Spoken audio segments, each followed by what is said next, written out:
since last time I got my hose wrap installed. I've got all the fittings tight. It's all ready to go. Now, I don't love how the hoses turned out. Ideally, they would have come down here and like gone back behind that away, but there's just not enough room. With this style of quick hitch that Gale uses and these tilt cylinders, there's just not enough room.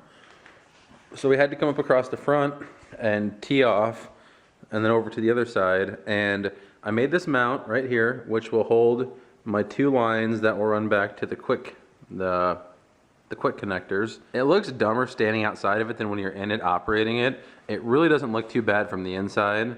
And really, it's not that bad to get in it, thanks to the big step there.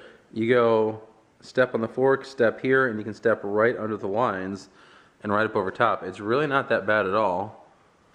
So like I was saying, other than these 2 lines here, I really like how it turned out.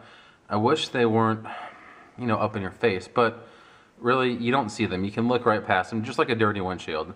You don't really notice how dirty a windshield is until you actually look at it, if that makes any sense. You can look past the bug guts all day long, but all of a sudden, once you start focusing on them, you can't not see them. It's really not that distracting to me. I can see around it just fine. It's not blocking my view. So we'll have to see. I might end up putting some elbows on them so they come more straight out. I don't know. I like, the only thing that I do like is how they're up like this. It keeps them out of the way. They're not getting pinched down in here with everything. I'm not worried about brush catching on them.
Alright, here's the pile we just moved.